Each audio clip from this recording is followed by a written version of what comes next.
Okay, so last time, tinuro ko sa inyo yung concept kung paano yung ginagawa natin kapag nag-analyze tayo ng trust gamit yung method of sections.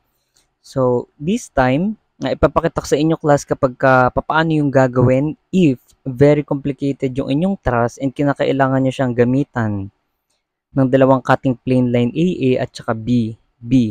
Okay? Last time din sa face-to-face, nagbigay ako sa inyo ng examples kapag isa lang yung cutting plane line na kinakailangan nyo gamitin kasi masosolve na lahat ng mga kinakailangan nyo. So, eto class na nakikita nyo example na nagpa-flash sa inyong screen, makikita nyo na meron kayong K-truss, tapos pinaka-compute sa atin yung actual force in members AB, AD, DF, at saka FG. So kapag ka-class, tinantusan nyo kung ano yung mga kinakailangan yung gawin or i-compute pala, mapapansin nyo, ito siya, yung AB, force AD, force DF, at saka force FG. Mapapansin nyo class, apat siya. So ngayon, halimbawa, wala pang nakalagay dyan na cutting plane line B-B. So yung A-A pa lang ang ginamit nyo. So try natin.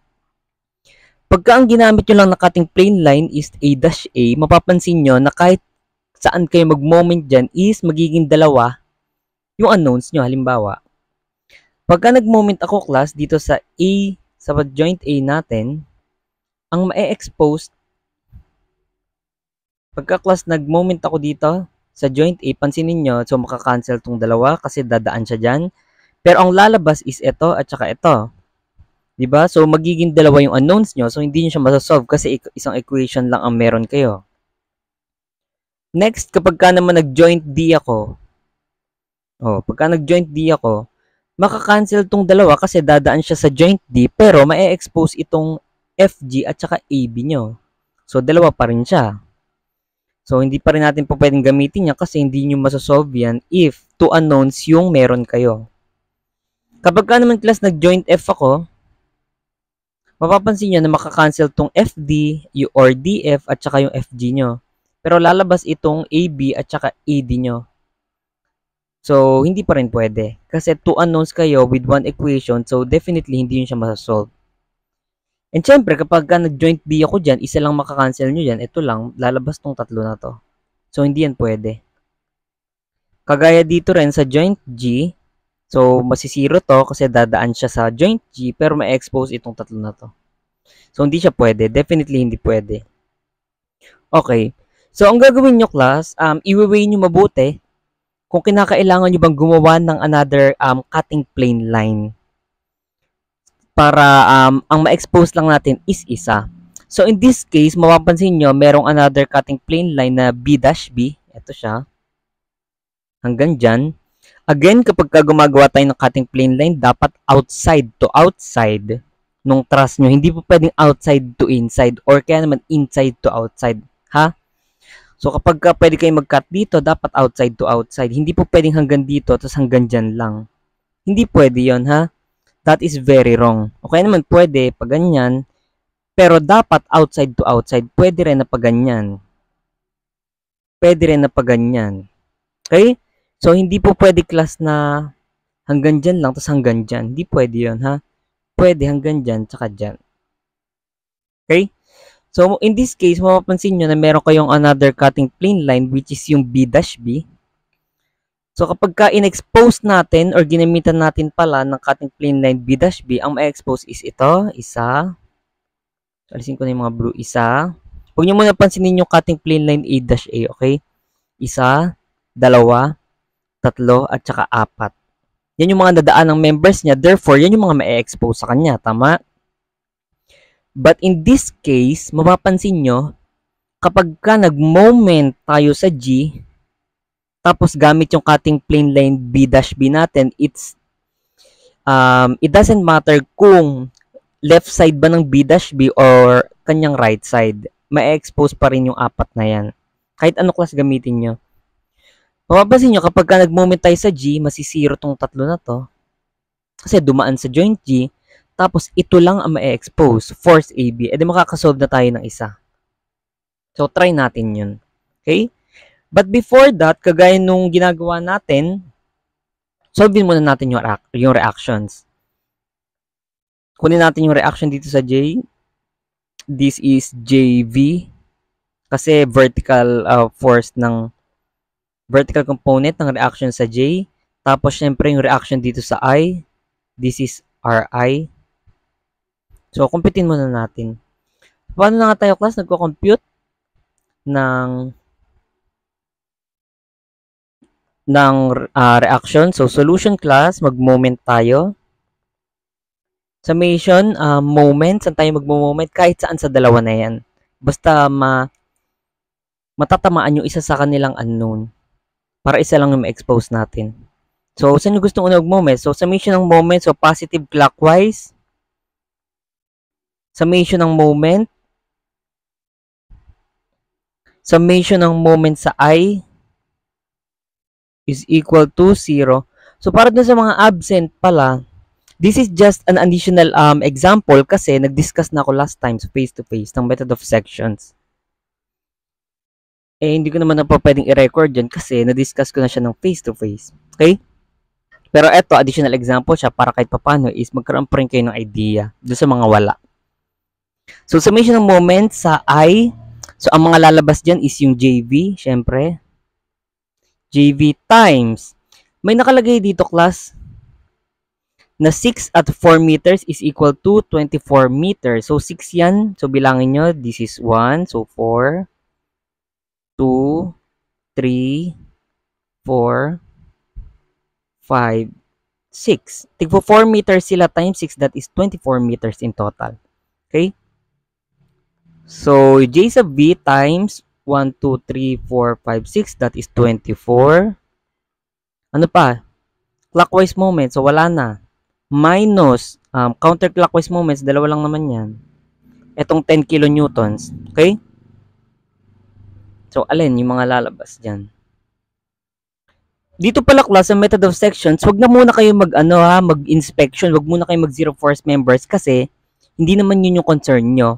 Ang concern nyo dyan na kinakailangan nyo hanapin is member AB, AD, DF, at saka FG. Okay? So, wag nyo muna pansinin, class, yung zero force members dyan kung hindi naman sila yung pinapahanap. Pansinin nyo yung zero force members if isa sa kanila is magzi-zero and syempre, yun yung pinapahanap sa inyo. Minus 10, unahin natin ito, yung 10 na to, minus 10 times 1, 2, 3, 4. 4 times 4, that is 16. Minus 10 times, ito naman, 1, 2, 3, that is 12, is equal to 0. Okay? So, meron pa ba? Kung wala naman na, no? So, again, solvein natin yung J sub V. Para ma-solve yan, ilipat nyo lang sa kabila. Yung mga hindi kailangan dyan. So, pagka sinolve natin yan, so, 10 times 16 plus 10 times 12, kasi magiging positive na yan, 280. So, 280 over 24. That is 11.67. So, wait lang, class. 11.67.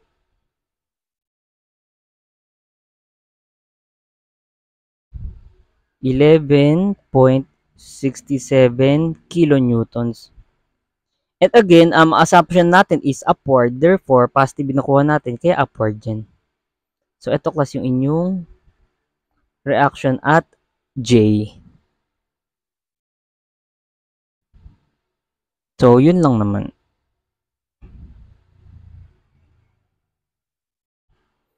Tapos, mag-summation ng forces vertical na lang tayo para makuha yung R sub I.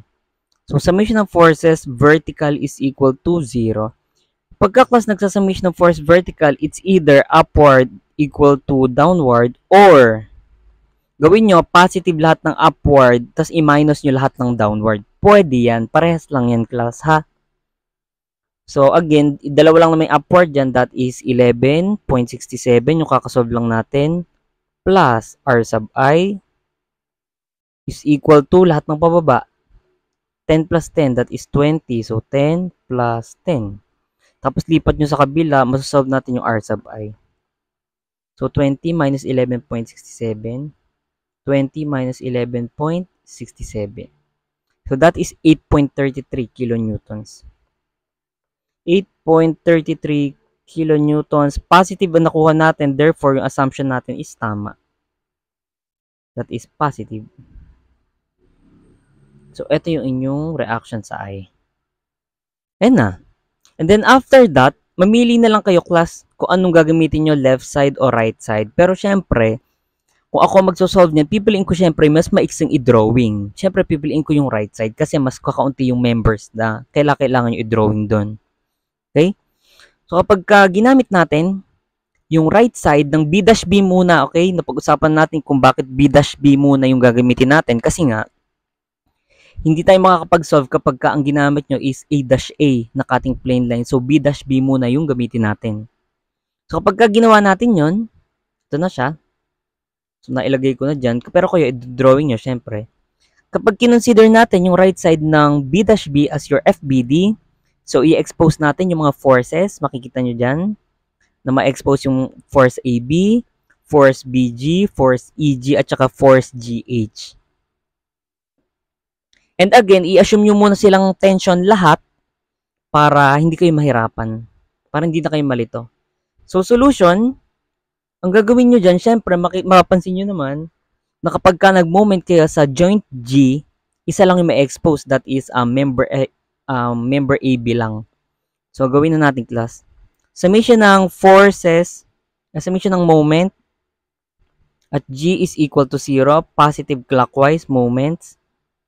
So, again, kapag ka nag-moment ka dito, so 0 na tong mga to kasi dadaan siya dyan. Wala siyang perpendicular distance, of course. Kaya siya magsi-0. So, force AB, ang lalabas lang dyan at saka itong reaction I nyo. So, force AB, so clockwise ba siya? Counter, so negative. FAB times, yung moment arm niya, ito 3 plus 3, that is 6. So, 6. Kasi nakapahiga yung force niya, therefore, yung moment arm niya is nakapatayo. Minus, ito class, yung reaction sa I. That is 8.33. 8.33 times moment arm. Nakapatoy yung force niya, therefore, ang moment arm niya is nakapahiga. That is 4 plus 4, 8. Is equal to 0. So, lipat nyo sa kabila yung FAB. So, pag nilipat natin sa kabilang FAB, that's negative 8.33. Ang matitira dito times 8 is equal to, positive na siya, FAB times 6, di ba? And then, divide both sides by 6 para makancel to. Therefore, FAB nyo is equal to, magne-negative yan, obviously.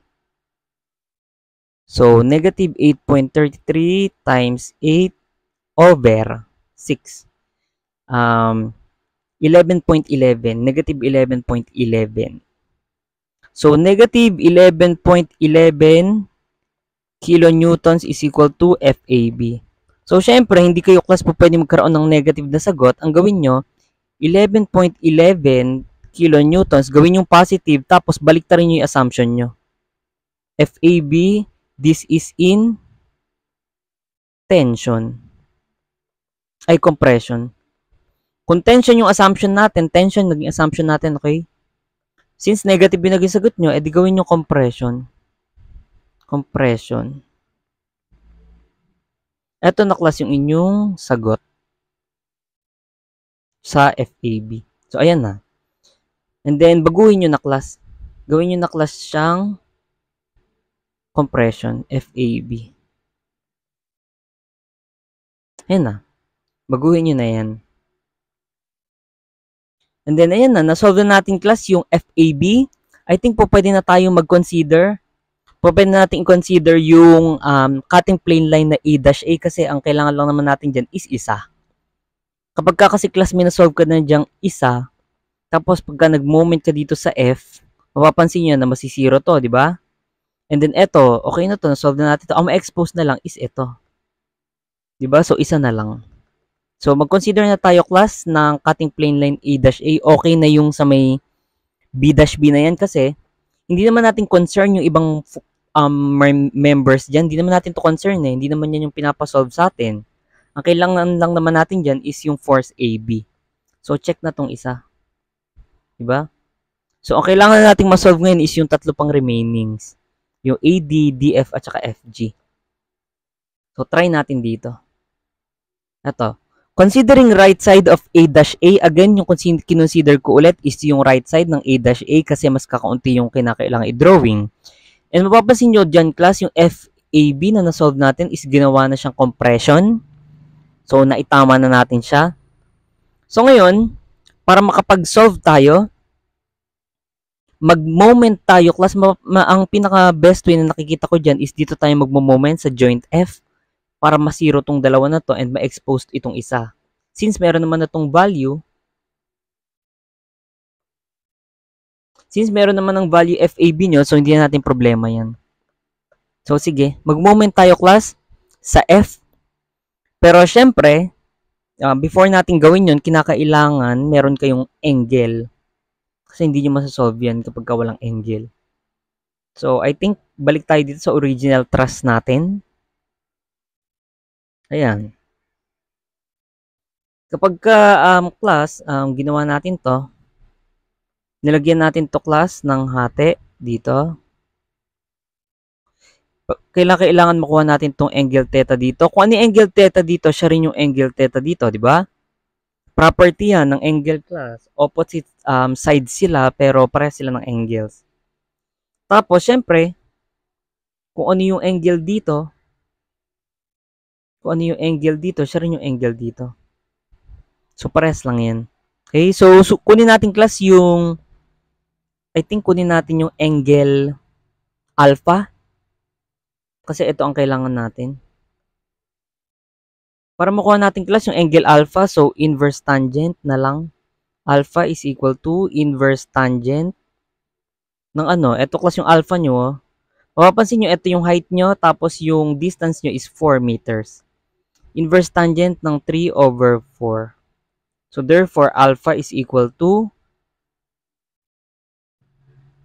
shift tangent ng 3 over 4. So, 36.87 degrees. That is 36.87 degrees. So, ayan, meron na tayo. So, ngayon, balik na tayo dito. Pwede na natin to ilagay class na this is, titan ko lang.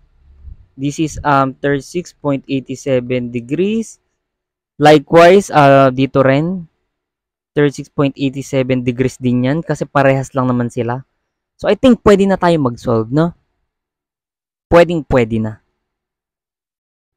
So, pag nag-summation ng forces, summation ng moment tayo sa joint F, summation ng moment at joint F is equal to 0, positive clockwise moments. Ang mga papasok lang naman ng members dyan is dalawa. Pero syempre, naka-inclined yung force AD nyo, so magkakaroon siya ng component na horizontal at saka vertical. Since masisiro to, masisiro na yan, di ba? Ang papasok lang is ito at saka ito. Pero papansin nyo class, yung force AD nyo is naka-diagonal siya. So, magkakaroon siya ng component na horizontal at saka vertical. Okay, so try natin class. Pagka nag-summation ng moment tayo sa F, papasok yung FAB. So, positive clockwise moment. So, positive yan. 11.11 times. Yung moment arm niya, that is 6, di ba? That is 6. Ano pa? Siyempre, force AD. Assumption natin is tension. So, dalawa yan. Ibe-break natin yan into component. Ito yung magiging isa niya. This is yung vertical component niya. At ito yung kanyang horizontal component. So, ano class yung horizontal component ng force AD? Clockwise or counterclockwise? So, parehas naman counterclockwise yan. So, negative yan. Negative FAD. Horizontal muna. Horizontal. Cosine. Cosine 36.87 times moment arm niya. That is 3. 3 lang yan, di ba? Ano pa? minus force AD naman, vertical component, force AD, vertical component niya, syempre, kung cosine yung horizontal component, syempre, sine yan. Sine 36.87 times moment arm. Ito yung 4. Simula dito hanggang dito. So, that is 4. Meron pa ba? Meron pa, yes. Ito pa, oh. Huwag nyo kakalimutan yung mga external loads natin. External loads natin. So, isa lang naman yan. So, huwag nyo kalimutan yan. Positive or negative? Negative yan. 8.33 times 4, 8, 12. So, 12 yan. So, that is 12 is equal to 0. So, again, para ma-solve natin yung force AD, lipat nyo sa kabila yung force AD para maging positive. So, matitira dito is 11.11 times 6. Ano pa? Minus 8.33 times 12. Ano pa? So, wala na. Is equal to FAD cosine 36.87 times 3 plus FAD sine 36.87 times 4. Wala na. Tapos, i-factor out nyo class yung force AD. Meron pa ba? Wait, check ko lang. Baka may mamali. So, wala na. Factor out natin class yung force AD 11.11 times 6 minus 8.33 times 12 is equal to FAD times, pag finactor out natin yan, magiging cosine 36.87 times 3 plus sine 36.87 times 4. Ayun na. Solving for FAD, so ilan na makukuha natin class? Solving nyo na class, idiretso nyo na. So, try natin. Idiretso nyo na class. So, ilagay nyo itong nasa left side, that is 11.11 times 6 minus 8.33 times 12 over, ito class, yung nasa loob ng bracket natin, that is cosine 36.87 times 3 plus sine 36.87 times 4. Wala na. So, that is 6.94 negative. This is negative 6.94 kilonewtons FAD. Since nag-negative yan, so ang gawin nyo, gawin yung positive 6.94 kilonewtons, tapos baliktarin nyo class yung assumption nyo. Kung ang assumption natin dito is tension din, so therefore, this becomes compression. So, eto na yung inyong final answer sa FAD. Ayan na. So, dalawa na, no? Nakuha natin yung FAB tsaka FAD. So, dalawa na. So, paano makukuha kaya class sa tingin nyo? Paano natin makukuha yung FDF at saka FFG? So, ako, ang nakikita ko dyan, since meron na kayong dalawang knowns, nakuha nyo na yung FAB tsaka FAD, so mag-summation ng forces horizontal tsaka vertical na lang tayo. Okay? So, dito na tayo. So, baliktarin nyo na class yung assumption nyo sa FAD. So, gawin nyo ng pabaliktad. So, alisin ko lang to, ha. Burahin ko lang to. So, baliktarin nyo na class yung assumption nya. Ayan. Ayan na siya. So, mag-summation ng forces vertical tsaka horizontal na lang tayo para ma-solve natin yung DF at tsaka FG. So, summation ng forces, dito na lang sa kabila para maluwang. Summation of forces, vertical is equal to 0. Ang mga vertical dyan, considering pa rin yung right side ng A-A, ha? So, wala kayong pakialam dun sa left side ng A-A. So, ito lang ang tinitingnan natin. So, yung mga vertical forces dyan, 1, 2, at saka 3. So, 3 lang naman yan. So, unahin natin yung mga pataas, that is 8.33, yung reaction sa I, minus, dalawang pababa na yan, no? FAD, ano yung FAD nyo? 6.94. minus 6.94 cosine or sine? Siyempre, vertical component, that is sine. Sine 36.87 minus, assumption natin sa FDF is tension. So, therefore, pababa yan. FDF, kaso lang class, ano kaya ang angle niyan? So, ganun din. Wala silang pinagkaiba, no? So, mapapansin nyo ba? Balik kayo dito. Mapapansin nyo ba, pagka kinuha natin tong angle theta, same lang siya sa pagkuha ng angle alpha. Therefore, pwede nating sabihin na instead of alpha, pwede nating sabihin na angle theta sila lahat. So, baguhin na natin. Pwede nyo sabihin na angle theta sila lahat kasi equal sila lahat. So, this is angle theta din. Ayan na. So, angle theta. So, balik kayo dito. So, angle theta, para makuha nyo ipababa, that is sine. Tama? Sine. Sine 36.87 is equal to 0. So, wala naman ng iba dyan. So, para makuha yung FDF natin, i-input nyo sa calcu. Ilipat nyo sa kabila yung FDF natin.